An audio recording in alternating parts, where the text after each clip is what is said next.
Hey, everyone, and welcome back to FreeThinking Ministries, a podcast where we seek to help people reason together by applying logic and sound theology to all aspects of life. I am Josh, your host, and today's episode is fun because we're going to catch up with two guys in the middle of the action. They are out in the world doing ministry. So normally you can see that Tim usually joins me on a split screen and we're talking about something like theology or philosophy or culture, something like that.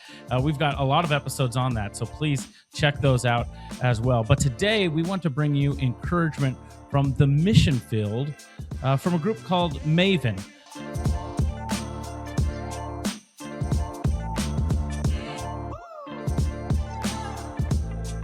As we do that, I want to encourage you, like this video, share it, subscribe to the channel, hit the notification bell so you don't miss an episode, and also hopefully we'll be collaborating with the church split because Will Hess is the other person that's going to be on the call. And as we're thinking about this, with all that's going on with Iran, airplanes, air traffic control, international conflicts, it can be easy to get disheartened. But these guys are in the thick of a real battle for the hearts and the minds of young people as we speak.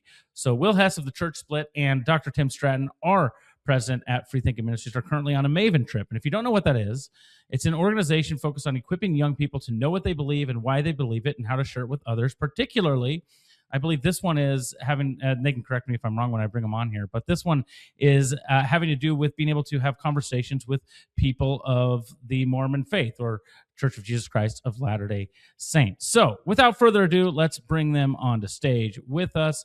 They are together. Will and Tim, welcome. Thanks for joining FreeThinking Ministries. Will, it's been a while. Yeah, it has been a minute. I think it's been about a year since the last time I was on. Probably. You've been busy guy. Probably. I've been super busy. It's been kind of ridiculous. So, but a lot of that's shifting. But after you have a kid, and break a leg, and a few other things, it's amazing how that can slow you down.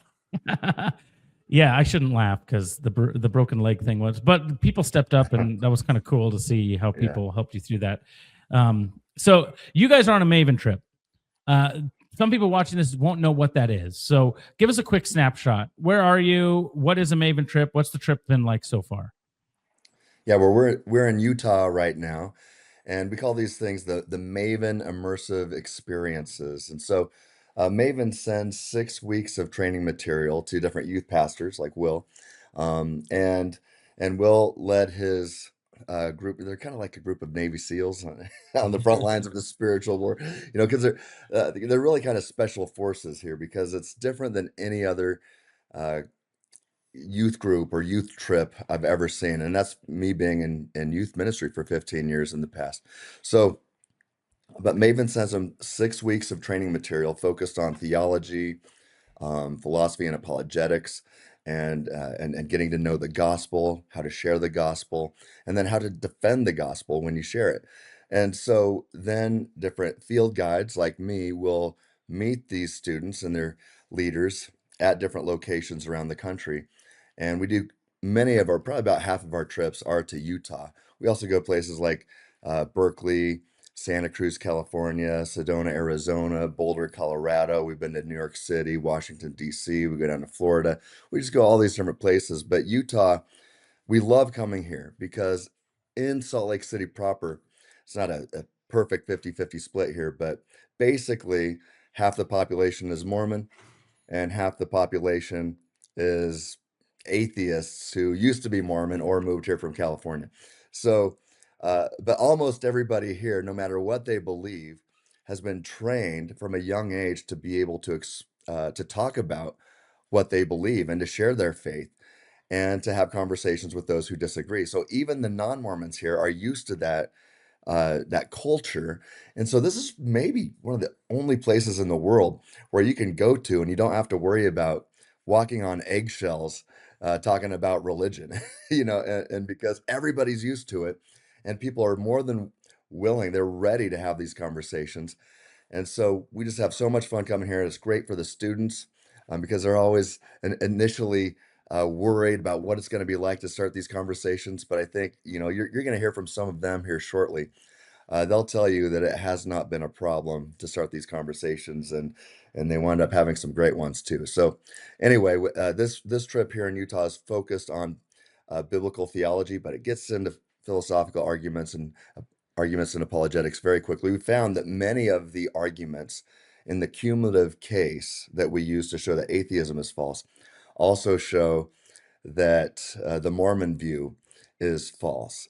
And that's pretty interesting. And I think that's because really at the heart of it, what the Church of Jesus Christ of Latter-day Saints teaches, their official doctrine, is either uh, polytheism as opposed to monotheism, or really, I've kind of pointed out that it's a weird kind of atheism in a sense. And I think that's why, the Kalam cosmological argument, the moral argument, the fine-tuning argument, uh, the ontological argument, these students who are, 15, 16, 17, 18 years old, they wanted to go through the ontological argument. So I taught it last night and I was like, okay, you guys aren't going to get it.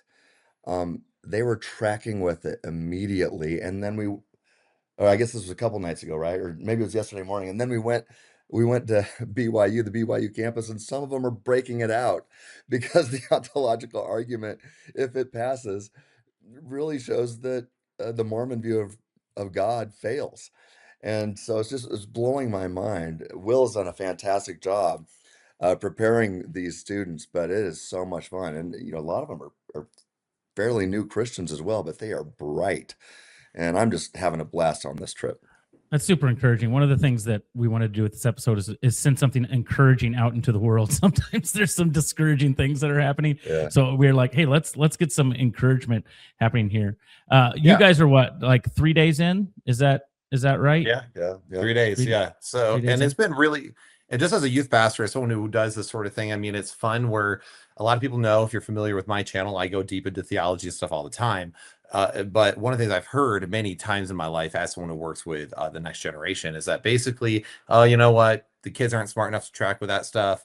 Oh, they don't really want that death. Basically, just give them some nice feel good stuff and send them on their way. And one of the things that drives me crazy is one that's really condescending to our young people. Right. And secondly, some of them are like, they take trigonometry and chemistry. You're telling me they can't figure out philosophy? Are you serious? I still can't do trig. Right. That's the truth. Same. No, I can't do either. So it's been very frustrating in my life when I've pushed this in different churches when people have resisted, and our church has embraced it. And to see our young people not only track with it in youth group, but then come here to something like Maven and then start putting it into practice, and then seeing it and being able to properly like reconstruct the argument in their mind and then utilize it, to see them be like, oh my gosh, you can do this, and this works, and it makes sense. It's really cool to see. So very encouraging, and I encourage anyone to get their students do the fundraising, send their kids out on a Maven trip. You might get a cool guy like Stratton, or you might get a cooler guy. Well, like Eric Hernandez. Yeah, you might get Eric Hernandez. Oh, yeah, he's a field guy, right? That's true. So, That's true. You could. Yeah, absolutely. Now, Josh, there is a lot of things we can talk about with that, but we do have some students over here kind of waiting to just talk about it for a moment, I think. So what I'd like, what I'd love to do is just have a couple of students over here, of some of our students here, and what we'll do is we'll just ask them what they think is important about it, what they would want people to do and stuff, and then if we want, we can unpack it afterwards with just us. But this is our free time right now, so we want the students to be able to do their interview thing and then go off and have free time. So let's do that. As they're coming in, let's just, as people are watching, maventruth.com, I think, is the place that people will go to find some more information on Maven. Just give us your first name. Don't give us your last name. Just give us your first name. And then, answer the question. I'll let Will, as the youth pastor, kind of direct the conversation here. All right. So my name is Dice. What's the question again? So Dice, how long have you been a Christian? Like a year. Now, what were you before you were a Christian? Atheist, agnostic. I was a little bit of everything. Right. Okay. So, and you were baptized, what, about, would you say 8 months ago, 6 months ago? Yeah, 8 or so. Okay. All right. So, I had the privilege of baptizing Dice, and after he came to faith in Jesus Christ. Now, with this Maven trip, what do you think? Why do you think other people should do the trip that we're doing right now? What like specifically to Utah? Or something like this immersive experience. Because it's one thing to sit in church and then hear from other members of your religion talking about God and the gospel, but then it's another thing to hear other people talk about their religions and then see how much truth is in your own beyond just people telling you it's true. Because there are people telling me that it's false, but then the proof that they give is factually has no base. And I have nothing but factual basis. So it's just reinforcing the idea that everything that I know about the belief is true and that I'm on the right path. Now, what would you say is a big takeaway in your experience here then?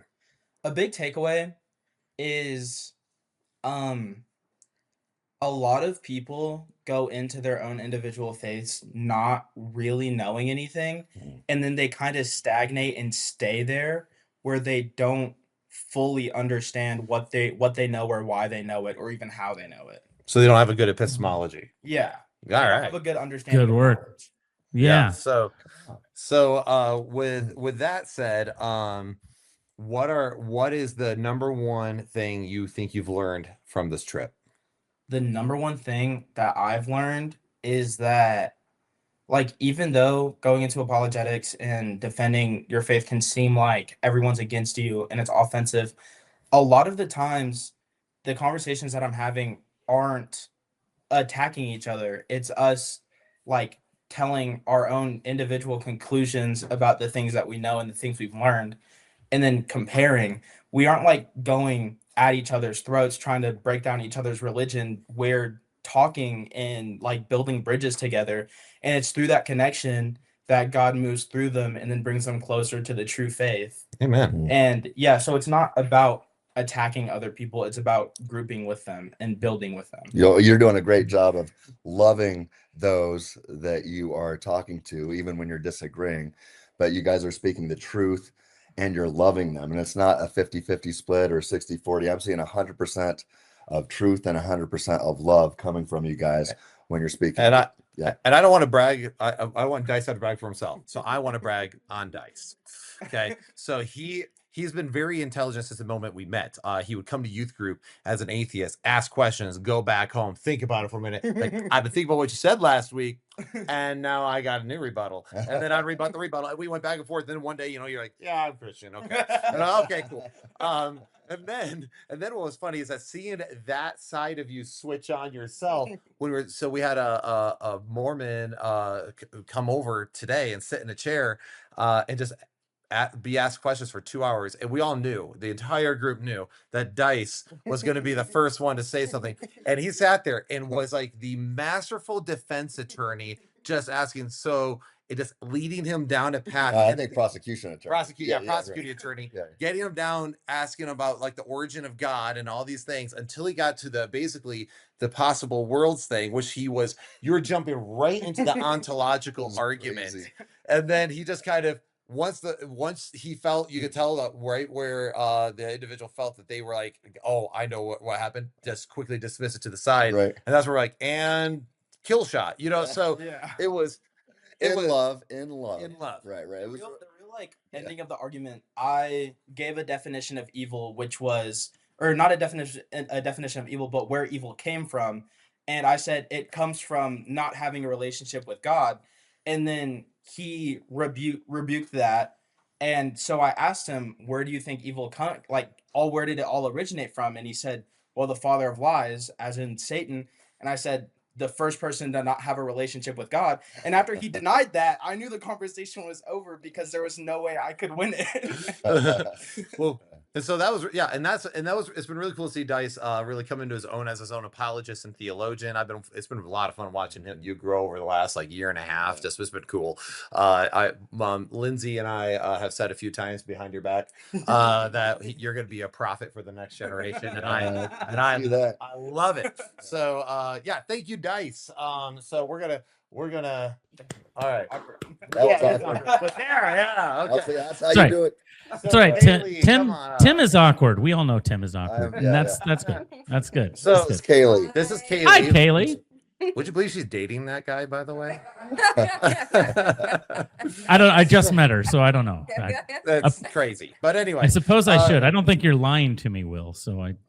No. Okay. Dice, is she dating you? Yeah. Okay. So Kayleigh, how has this Maven experience been for you? It's honestly been amazing. I think this is more of a getting out of my shell experience for me anyways. I don't like talking to a lot of people. I'm very like I keep to myself, and talking about my religion is something I've always been really nervous about cuz I was like I just started being a Christian recently. Like I've been a Christian for like a year. Wow. And I was very agnostic and everything.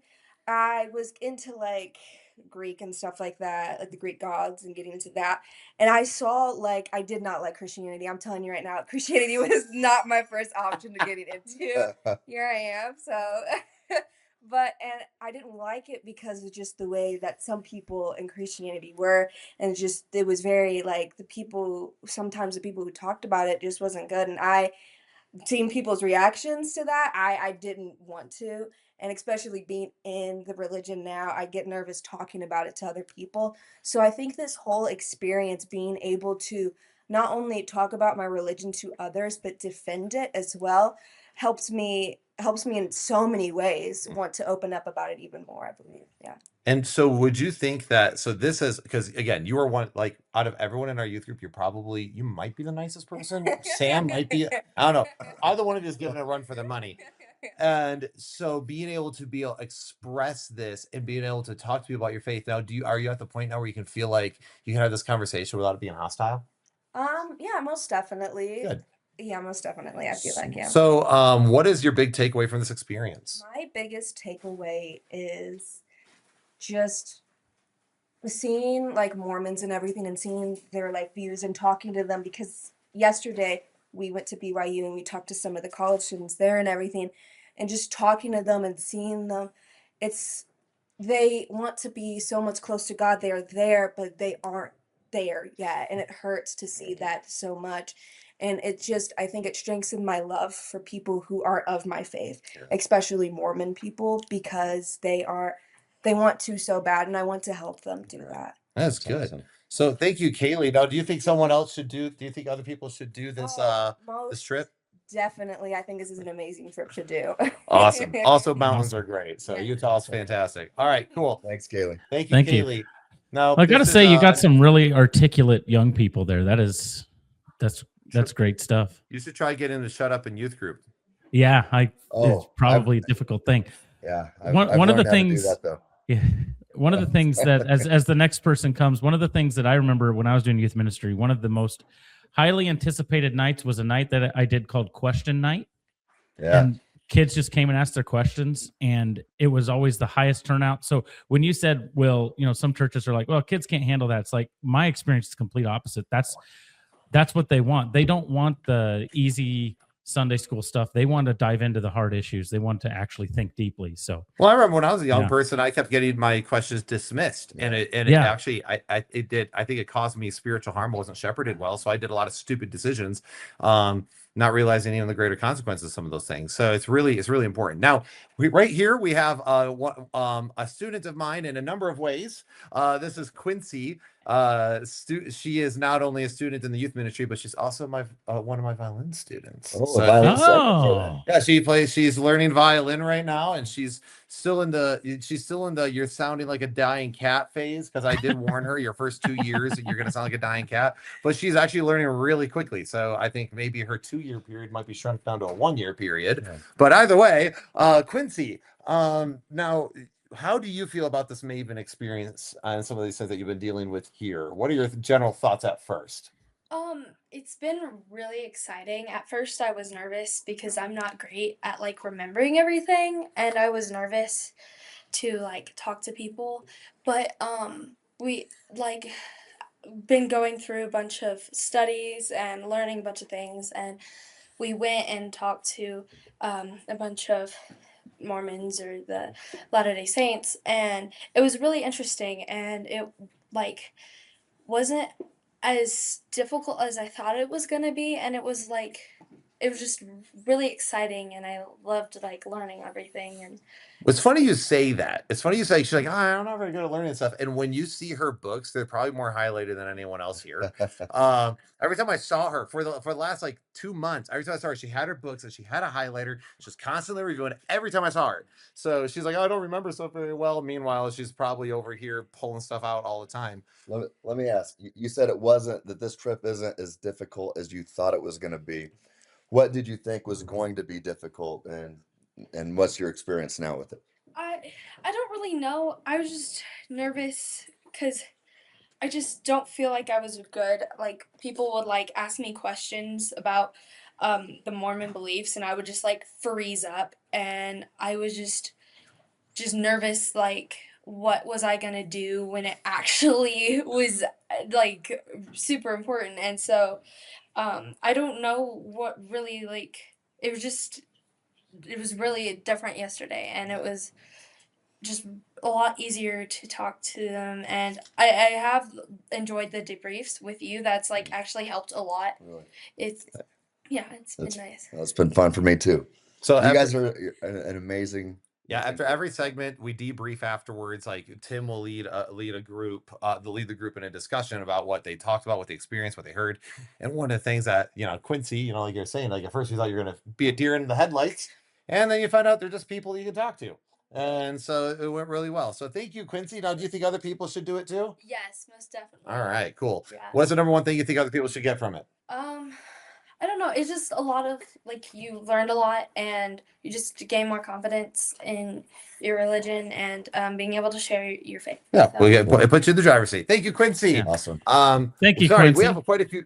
It looks like a lot No, of that's students are great. kind of- This is great. Let's keep them coming. That's this great. doesn't surprise me about this group at all. So this is another student of ours. This is Izzy. And Izzy, how long you've been raised in the church, right? Yeah, so Oh, by the way, so is Quincy. I should mention that too before I Okay. didn't mention that earlier.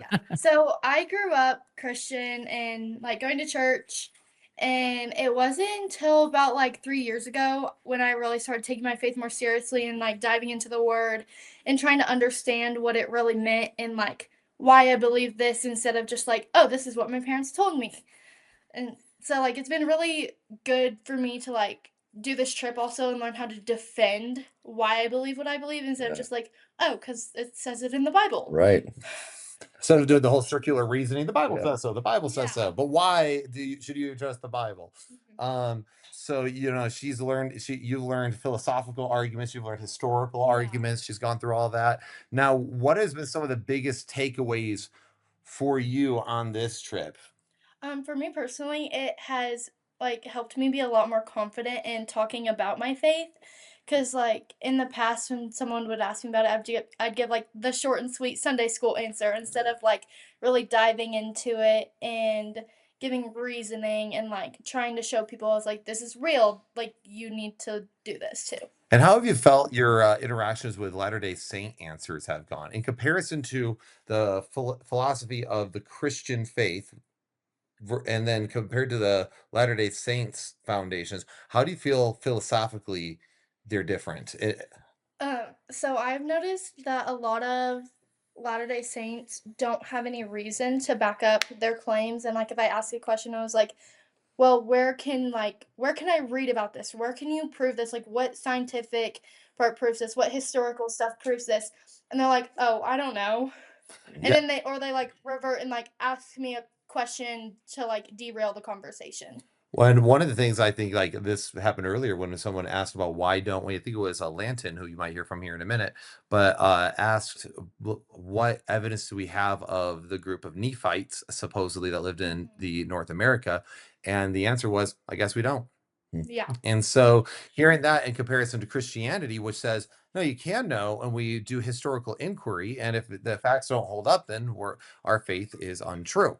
So, for us, it is the all or nothing approach. It's either we can prove it or we can't, because the whole centrality of the Christian faith that Jesus is God and Jesus rose from the dead. And so if you can know that, you have good reasons for it, then Christianity is true. So now, do you think other people should do this trip? Yes, 100%. Nice. I would do it again. Awesome. Good. Well, we'll let Awesome. you know because we're going to be doing one again. So All right. Hold thank you you, to it. Izzy. All right. Thank you, Izzy. So Keira is up next. And Keira, What's up, Keira? Hi. hi. And you've been a Hi, student Keira. at, this is Josh, by the way. Nice to meet you. So, Nice to and meet you. then Keira, you've been going to the youth group for what, 2 years? 3. 3. 3. Okay. All right. So Keira, now doing this for a little bit. Now, were you raised as a Christian? No. No. Okay. So what is your background then there? So I was a creaster. If you don't know what that means, it's Christmas and Easter. You know, you show up on Christmas. You know, mass stuff like my half my family's Catholic, so it just depended. And then Easter, you go all day, all that stuff, but you don't go every Sunday.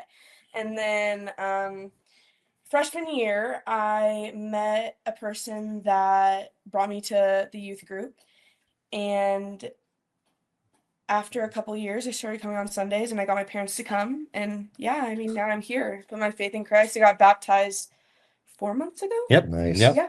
Awesome. Praise God. So now, what was I'm going to try to mix up the question a little bit here. What was your biggest fear about doing this trip? Definitely, I think just being able to like talk to random people. Just because I'm a very like introverted person. Yeah. Like around my people, I'm fine, but if it's like new people, I'm like, I don't know what to say to them. I don't know how to introduce myself or stuff like that. But this trip has definitely like helped me a lot with Oh, that. so what would you say to your fellow introverts who are like, there's no way I could do that trip? Well, I'll tell you what happened the other day. I Yeah. went to BYU and there was this college girl sitting, and I was with Izzy, the girl that you just talked to, and we literally just walked up to a random college student and like complimented her on something, and we're like, "Oh, we're touring the campus. Would it be do you like going here?" And then she was like, "Yeah, sure." And then we asked if she was a member of the Jesus Christ Church of Latter-day Saints, and she was like, "Yeah." And we were like, "Well, we're not. Would it be good for us to go here?" And then it just like went off from there. And we were talking to her for like an hour, and we introduced ourselves, and we got her phone number. She invited us to like her college classes. So, I mean, I just think you can do anything. Just you have to put your mind to it. Wow. Yeah, it's about getting the right tools Yeah. and all that. So now with you on this, Keira, what are some of the things that you think if someone was interested in doing an immersive experience like this, what would be the things that you'd want to tell people that they're going to benefit from on it? I think, I mean, it's just gonna grow your faith so much.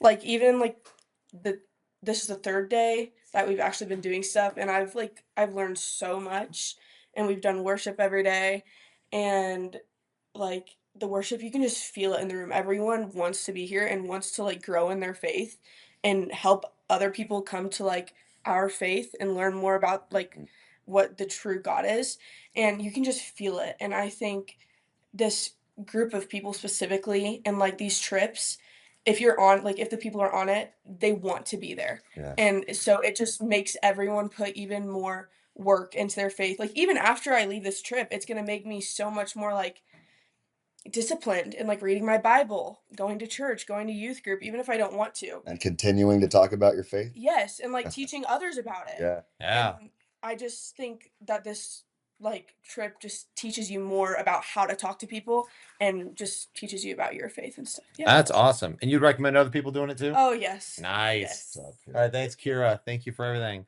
I'm waiting So- for the first kid who says no. Don't do it. Yeah, this sucks. That sucks. Don't even like. But mostly, some of the students say that about Tim, but it's fine. So Yeah. so Keira's actually she was been helping lead our praise and worship. She's got an incredible voice. Now one of the other people I'm gonna introduce you to right now is Sam. Same. Sam, I have regularly described as people as a gem of a human being. She's one of the nicest, kindest people. Hello. She's the most welcoming person I think that I've ever met, where it just doesn't matter who you are, what is, she wants to get to know you and be your friend. And she fell in love with the ontological argument. Which is so weird. Good. That also kind of tells you there's something wrong with her, but it's fine. So Sam, what is so how long have you been a Christian, first off? I've always been raised in the church, but I would say an actual like rooted belief and not just, oh yeah, I'm a Christian, I just believe in this, would definitely be about 2 years probably, is when I actually started digging into actual rooted information. Okay. instead of just believing what I've been told. Perfect. So now with you now, obviously this trip puts you in the position where you have to ask questions to people of a totally different world system than you, totally different worldview, totally different philosophical foundations, if any at all. So this really can be quite challenging, right? It's kind of like it's a bit of a gauntlet.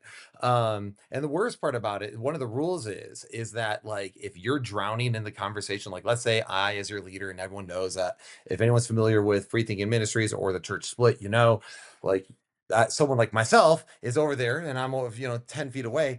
I'm not allowed to save anybody. He was going nuts this morning. We had one of our Mormon friends here to talk to the students, and I told him adults aren't allowed to jump into the conversation. I was like having to pull him away. I was having a stroke. But it's also been really cool. And there's a reason for that. And it's because we want you guys to grow, right? Yeah. The whole point is Mhm. not that you don't want the youth pastor to walk around saving you, because then it's like, okay, that's not going to do you any good in 5 years. Like when I had my opportunity, some dude just held my hand the whole time and took care of it. So what has been your biggest takeaway from doing this trip? Definitely I never thought of myself as like a theologian or super into the philosophical parts of it, but I feel like throughout this youth group I definitely have been, and even this trip. And I think the biggest takeaway really is just that um I'm not afraid of sharing my faith really. I know what I'm talking about, and I put a lot into it. There's a lot of work there, Mm-hmm. and I So feel like I've put it in. now I love it's always been told to me that we're actually all theologians. It's whether or not you're a good one Right. is the question. She's becoming a good one. She's becoming a good one. Philosopher. So what has been the most difficult part of this trip for you? Well, going on this trip at all was difficult. I completely missed the signups because I have really bad anxiety, so I just to describe it, and I thought about it later, but for me was like-minded of a this is something I felt like I was being called to, but no matter what I did, I just couldn't get myself to do it. So probably was it February, January? It Mid-February. was like really late.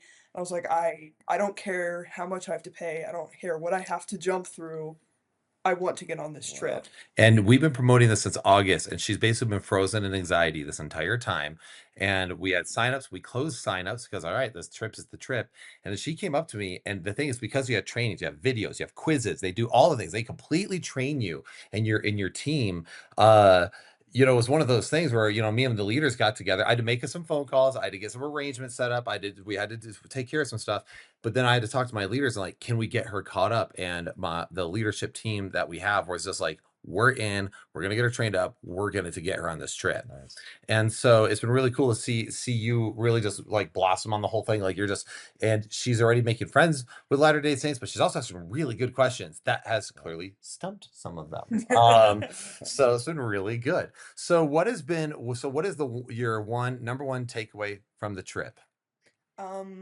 This trip has not only grown my faith, and I've seen it through my peers as well, but you really do learn how vital it is to talk to other people about your faith and how easy it can be once you know all the right points and you can just go for it.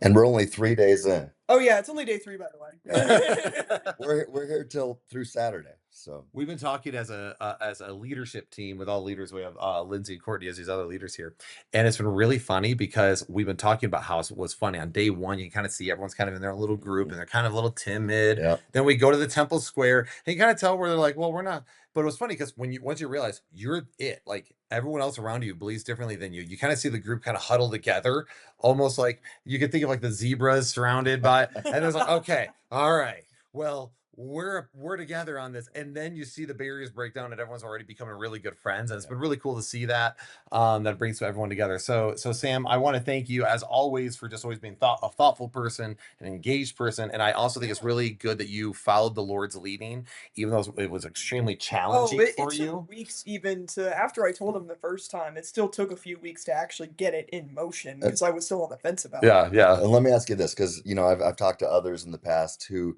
struggle with anxiety and let that be a barrier to them or a hindrance coming on this trip. Anxiety doesn't just go away, but No. how has that have you been struggling with that anxiety since you've started these conversations? Are you looking forward to more conversations now? How are you doing right now? I'm definitely looking forward to more conversations, but I've always been an extrovert, so conversations have really never been a problem for me. Okay. But I will say, getting the first conversation started just to get that ball rolling can be quite daunting. But Yeah. really, I found it easy that they were actually trying to talk to us, like they were handing Yeah. out pamphlets and stuff. Uh-huh. So we just went ahead and started from there. It helps that I had a partner. I mean, Yeah. Yeah. my Yeah. partner was great. Her name's Emmy. And you're about to hear from her, I think. Let's bring her up. Yes. Okay. So thank you, Sam. Of course. Awesome. Hey, Emmy, before you you're leave, over here. hold on. Before Sam leaves, I want to say something to Sam. Can I say something to Sam?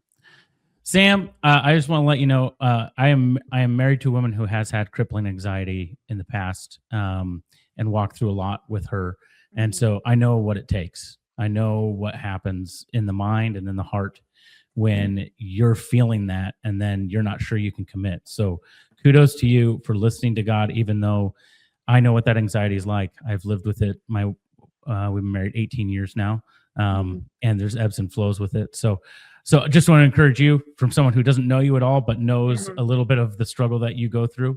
Good work. Thank Praise you. God. Awesome. Thank Yeah. you. All right. Thank you, Sam. Sam. All right. Now we're gonna have Emmy come up. Emmy's she's the daughter of our praise and worship director, actually. So her mom is my colleague.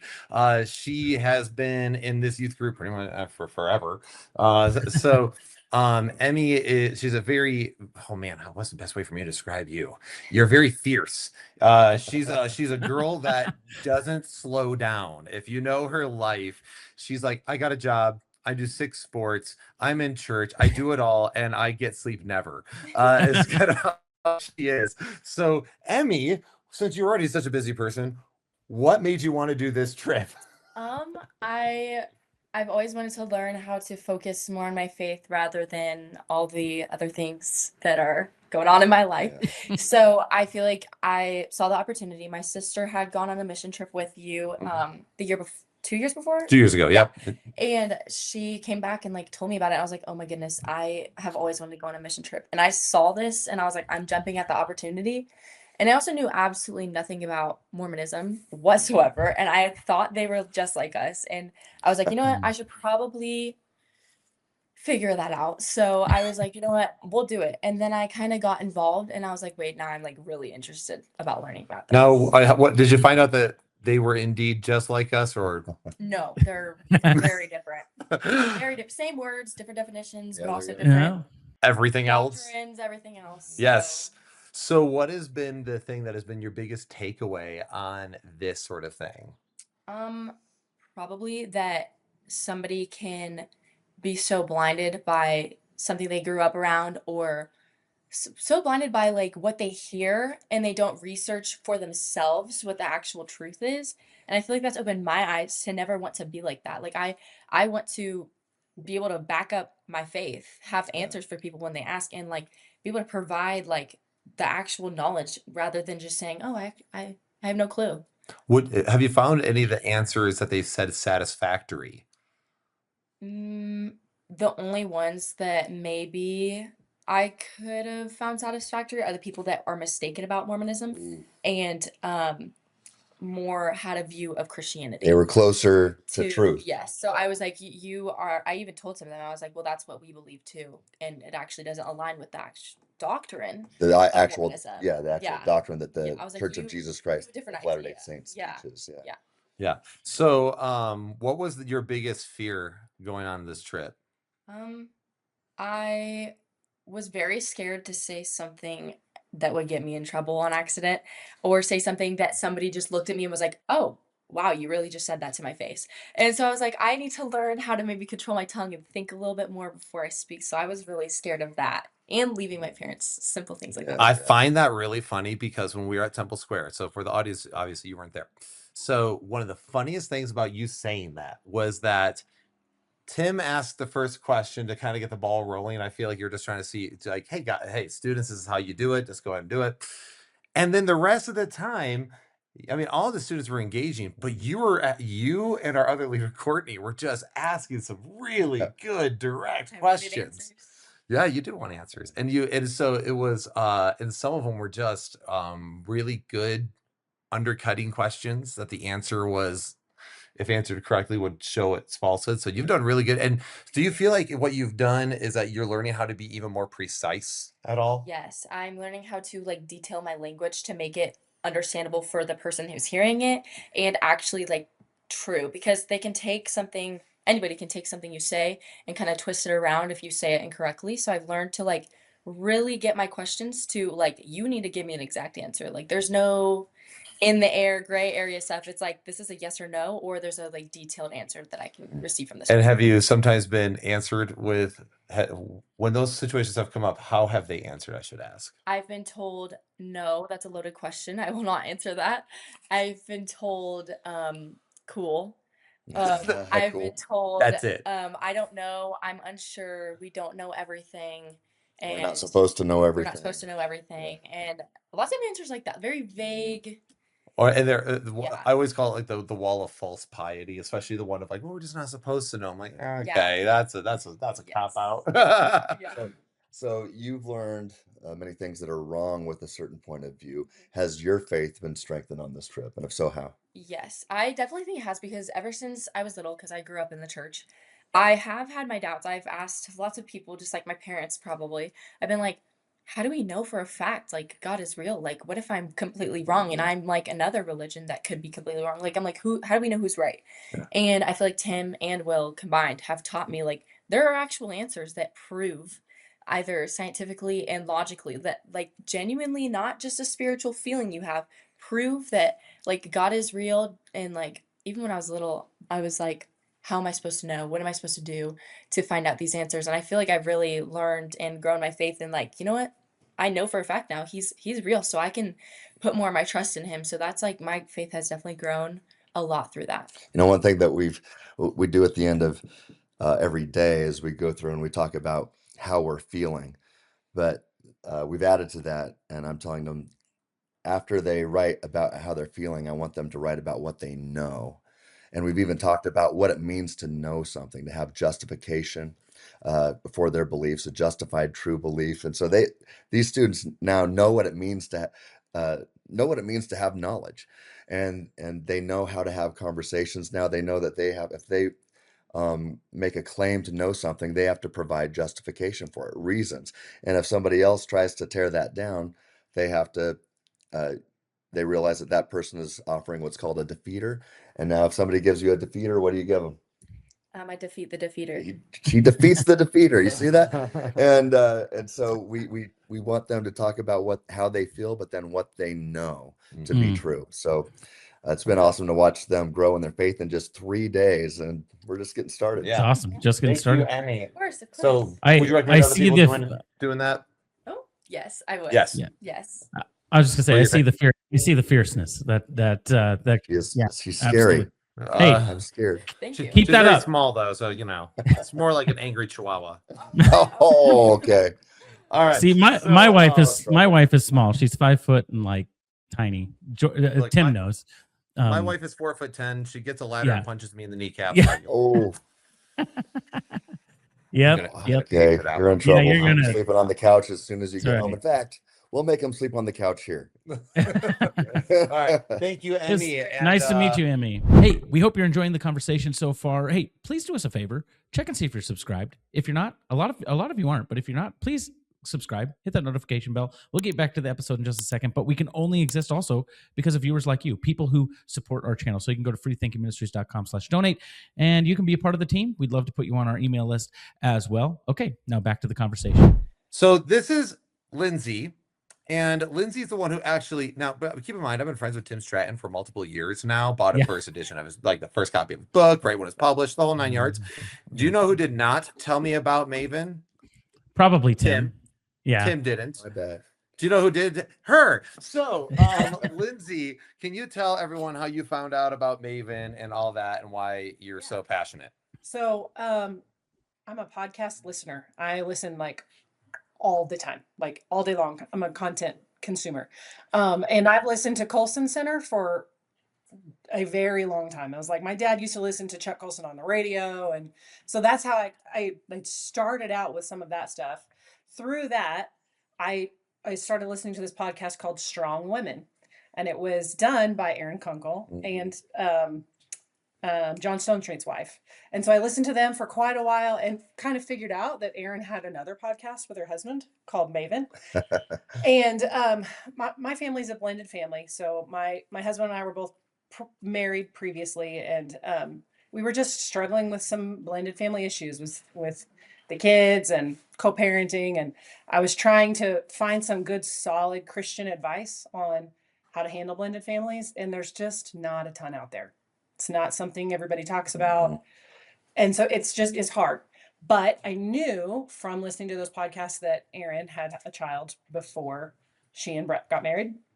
And so I just kind of searched through their podcast like titles, and I found one that was like questions about blended families. And I'm like, I'm gonna check this out. And I listened to it, and it was like, thank you. Okay, so and it didn't give me the answers to all my issues, but it was like I had some good, solid somebody speaking into it from a Christian worldview, and that it gave me a lot of encouragement. And so through that, I just started listening to their podcast, and I have listened to, I think, every single episode they've ever put out. That's awesome. And so I had been in his ear like for a good year or two, like, hey, you're looking for something to do with these high schoolers, like let's do Maven. And I think that we might have gotten a big donation and trying to the church and trying to figure out what we could do with that. And I was like, Maven, that's what we need to do, Maven. And it took him or somebody else mentioning it. And then him saying, oh yeah, I work for them. I'm like, that is 100% true. That's classic Dr. Tim Stratton right there. It's like, oh yeah. Okay. No, that's true. Cause I was like, okay, Maven, I wrote it down or whatever. Then I surveyed a bunch of people like, hey, this is what I'm looking to do. And a bunch of other missions and youth pastors and other people like in my position was like, Maven's what you want. Maven. I was like, okay, I get it. All right. I already have one person hounding me on it. I guess this is what we need to do. And now I see why. So you were right. And I'm sorry, I dragged my feet. Thanks, So go Lindsay. ahead and have your phone call. Okay. And now Lantin will be our last student here, and then we will do some final notes or whatever it is that you'll need to do, Josh. So this is Lantin. Lantin, you've been coming to the youth group for what, about a year? Youth group, yeah. But I started out in the Catholic church for a bit, then my family left it, and I went to One Life in Owensboro, I think, the one where they started it. And then Emmy got me into youth group. So Oh, really? Yeah. Classic teenage boy. Yeah. Came to the youth group for girls. That's right. Doesn't matter how he got there, But he's there. he's you there. know? Yeah. Okay, so for those who don't obviously didn't pick up on, they're dating. So it's just we gotta make our digs when we can. But anyway, so Lantin, now I know you pretty well, I feel like, and I feel like I know your personality. So what was your biggest what would you think was the biggest thing you were excited about, but also the biggest thing you were kind of scared of about doing this trip? I was excited to meet new people and talk to new people, but it was more of like I was scared to say something like that didn't make sense or like mess up or like I don't know, because I try and like I'm like a perfectionist kind of, but I was just nervous to say something wrong. Well, you actually legitimately have OCD, right? Yeah. So not only is he a perfectionist, but he actually like has OCD, like actually diagnosed. So for him, it was like that was a big step where it's like, okay, well, what if this is wrong? Then the brain going like almost on overload. So what has it been as scary as you thought it might be? First day I was like frozen kind of. I just didn't know what to say, so I was kind of silent. But yesterday was like the biggest turning point for me. Like I opened up my shell, and it was just like all the questions started flooding in. I was just like, I was good at it, and I was just, I don't know, talking to everybody. Yeah, it was fun. I was walking around BYU a little bit, and I'd see him every few minutes. He's talking to somebody else, and I was like, man, look my boys is over there just getting after Started it. talking to professors, right? Yeah, I talked to one of the professors there. I think his name was, and I learned that he kind of agreed mostly with Christian views instead of Mormonism. So it's really. So what would you say is your biggest takeaway about this trip? My confidence has been like it skyrocketed really. Like I'm not nervous to talk about my faith anymore. And I don't know, it just strengthened my faith. Be able to like share with other people and bring them closer to God. Yeah. Breaking that ice. So what would be the thing that you'd want to tell somebody if they were, let's say they were a student or a person at church thinking about launching a trip like this? What would you say? I'd say do it. take the chance, take the risk. Do it. That's right. I love it. And yeah, it's been really cool to see him grow, become more confident in his faith, and just become a real leader. He is also helping lead. Izzy and him have been leading our Bible time, and he just kind of feel like you just hop in that driver's seat very naturally. So it's been really cool to see. So with that said, sir, thank you for everything, and keep it up. And we're gonna let Josh finish this out. But thank you for your time, Lantin. Nice meeting you, Josh. Thanks, Lantin. Nice to meet you too. See ya. Thanks. That's Wow, most of the crew. We have others, but that's most of it. That's awesome, man. Those stories, hopefully, of course, we'll be hopefully collaborating on this with the church split YouTube, and I'm sure their parents would be like jazzed to see that tomorrow if they're able to see it. So here's what I want to close with. Will, is this the second time you've done one of these? It's actually my first time I've done a Maven trip. It's your first time? Okay. So let me ask this question. I think youth ministry gets a bad rap in a lot of places, and sometimes it's earned by not great youth pastors. But what is it about getting a group of teens together to go to a different state to do something like this that is so important, regardless of what the teens say? Yeah, people will say, well, yeah, kids are having fun because this, that, and the other thing. But as somebody who cares about their spiritual well-being, this is formative years. What is it about doing something like this that sets them up for a successful future in your view? Man, there's a lot of things I can say to that. And some of it is, one, when you're in your hometown, it's really easy to be comfortable, and it's really hard to kind of break out of whatever personality you have tended to shape for yourself, right? You have a reputation in the area, you might have other commitments or ways you've behaved in the past. What's great when you leave that area entirely is that there is no other pressure. You get to kind of rediscover, and you can kind of experiment a little bit, like even when it comes to the questions and how you're going to evangelize. You're probably never going to see these people again, right? So it kind of takes that pressure off, for one. And the other reason why is because it builds independence. You're seeing students, instead of like, hey, I always have mom and dad by me. Hey, I always have my siblings by me. Hey, I always have, it's like, no. You're on your own to do this. And this is a mountain you get to climb. But then also when you conquer it, you conquered it. You know what I mean? Like it shows you that you are capable and you can do this. Because that is a huge thing where, a lot of our students talk about the anxiety of it, right? They're scared. And why is that scary? I was telling the boys last night, we were talking before bed, and I was like, I hope you guys realize that you guys have now done something that most adults don't even have the guts to do. And most Christians never do. Yeah. Right? Yeah. Like also no. Yeah. The Great Commission. And these teenagers are doing it. And most Christians have never done it, sadly. At least many haven't. And so it's great to see them at such a young age, not just doing it, but doing it well and getting more confidence. And you can see that this isn't just a mission trip that lasts for a week. It's a week that starts the mission trip of the rest of their lives. And we've seen that with multiple Maven groups.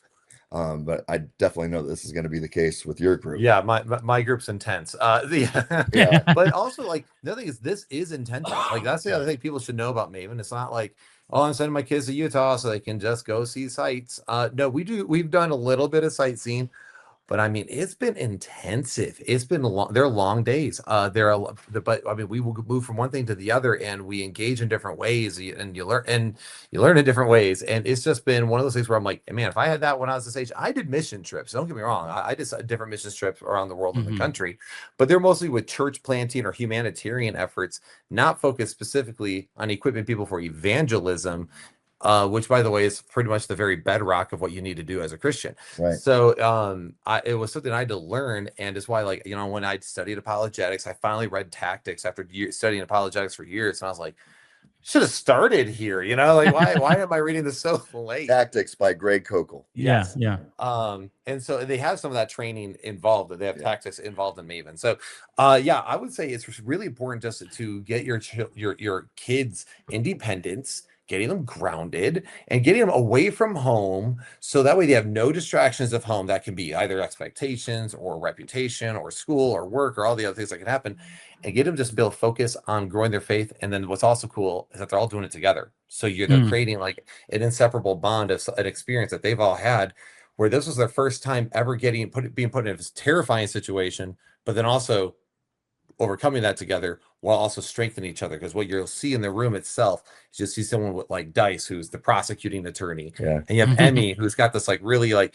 you know, this fierce but direct questions, and then you have, you know, Keira, who's asking these other like from different angles. You just see them all sort of blending together, where they start working together on this whole team, and it's really cool to watch. Yeah, they bring their different Yeah. gifts and personalities together to make a powerful team. In fact, Mm. I want to brag on Josiah for a second. Yeah, He's I wanted him over here, but I don't think he wanted the smoke of YouTube. I just wanted he's a very he's a very you know, he's a very Very. more reserved individual, but you don't have to come on, bro. It's okay. You can if you want. If you want to, you're more than welcome. You're more than welcome. But you can't. But he was, you know, he's more quiet. But then so Dice asked all these questions, and then today Josiah asked a question that was an absolute destructive force. I mean, it was a nuke in the nicest way possible. I called him the baby-faced assassin. It was so he basically asked how in Mormonism, because they say that they believe everything, we're all eternal, and we all pre-existed somehow, but yet we're all born of a spirit father and also born of body. And he basically was like, how could those two things be true? You're saying we're eternal with no beginning. We'll also say we have a beginning. And then the answer, he's 15 years old, right? 15. Like, he's asking, how can, if we're necessary, how are we also contingent? Like, who? Yeah. When I was 15, I didn't care about that. And the answer was simply, well, it's just because we don't see a problem with that. That's all it was. Yeah. And I was sitting there in the back, just like, I was legitimately shocked. I was like, he just took the entire belief and showed logical incoherence in a second. It was awesome. So I just want to brag on him for a second, because it was really good. And I could go on with all that with all the students. I've seen him do so many cool He's so things. proud of his kids. I am. I'm like proud of him right now. That's good. That's awesome. I remember those days. Back in my day, I didn't do a Maven trip, but think he's younger than I think you. one of Is he? Wait, who? I don't think Wait, so. who's old? I'm pretty sure No, Will you're is young. younger than I was gonna say I'm Not bad. 34. I think. I'm just I'm older than 38. both of you combined. I'll be 39 in a week. So Okay. So he's older than me. older than us Yeah, that's right. combined. He's not good at math. He's good at philosophy, but not math. That's true. I think one of the other things that I always found, and maybe you're finding this too, is when kids are able to go on something like this and start to ask questions and do these difficult things, the debrief is so valuable to help them process it Oh yeah. in a way when they go home. So when they go off to college and they have these difficult conversations, they don't have very many people to debrief with them with, and they don't have a structured environment in which to debrief.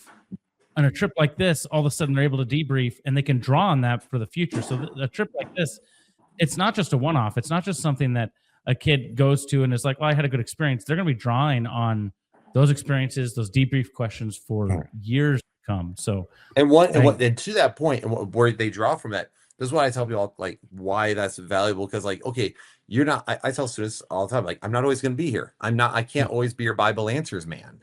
But what I can do is show you that there are answers. Yeah. So when you get asked those questions and you go, I don't remember us covering that in youth group. Maybe we did. I don't remember. You at least know, but I'm sure there's an answer that actually answers it. And you can go be an answer finder. Mm-hmm. And instead of just going, well, I guess Christianity is a bust and leaving, you could go, I think Christianity still holds up. I'm going to research that a little bit. And you know, you bring up the debriefing thing, Josh. Maven is so intentional about debriefing after everything. And so we've done that over the last couple days.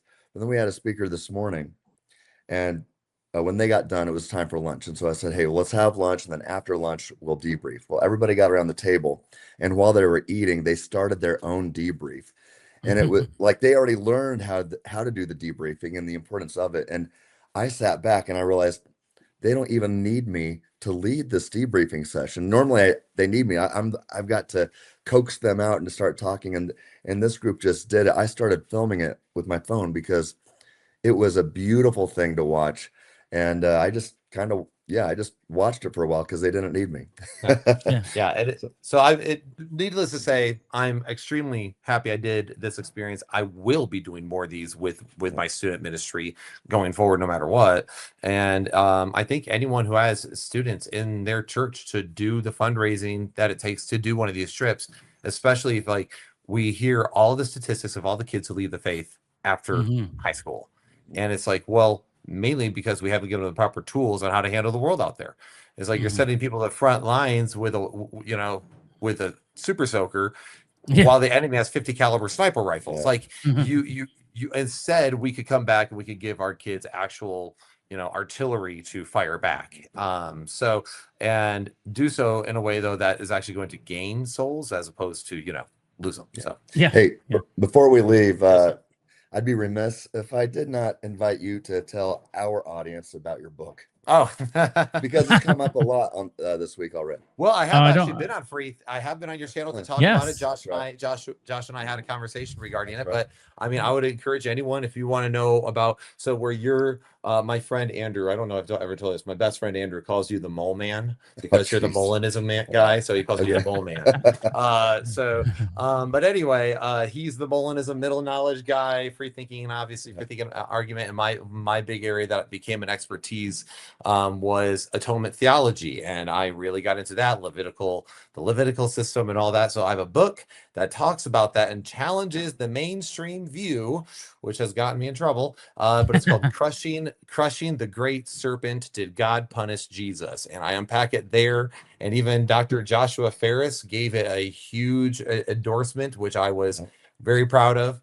He has no idea. I framed it. I put it above my bed. Okay, you got to say this. So I don't, I've done some study on that and written a little bit about it, but it's not my field of specialty. It's not my focus. But I invited Will to start asking me questions and to push me on that and to change my view if he could.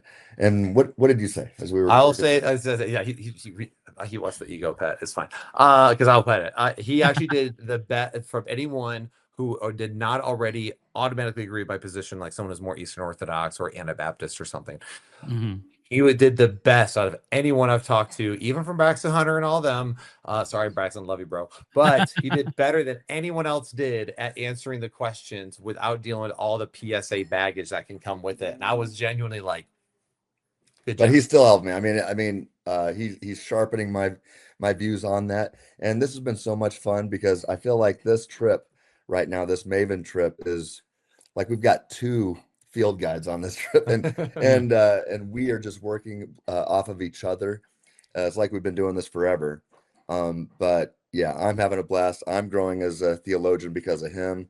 I think we're sharpening each other like iron as we're leading this group together, and it's just a blast. So anyway, thanks for being on the trip. No, thank you, man. Appreciate it. Great.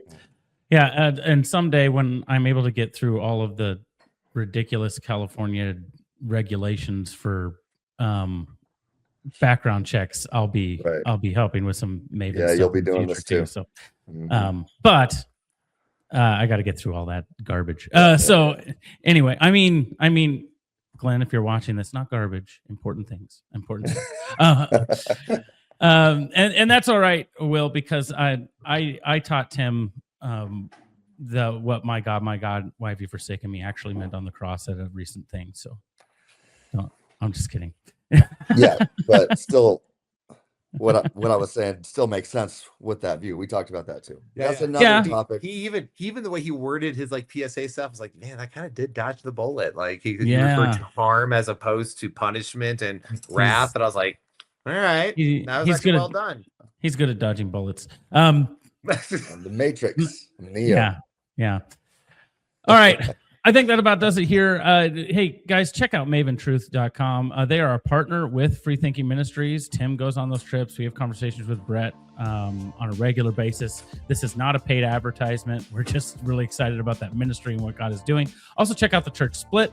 If you're watching this on the Church Split, check out FreeThinking Ministries. We are all trying to move the ball forward to invite people to look at the world reasonably with logic, and they can arrive to the conclusion, the one true conclusion, that Jesus Christ is the way, the truth, and the life. So please do that. Click on the like for this video, share it, subscribe to the channel if you haven't already. And once again, you can go to freethinkingministries.com for all sorts of things that we have there in store for you as well. You can check out Crushing the Great Serpent. You can check out Tim Stratton's book as well. I feel dirty even plugging that, but there I go. Doing it. All right, guys, thanks for joining us. God bless. And as we always say here at FreeThinking Ministries, stay reasonable. Stay reasonable.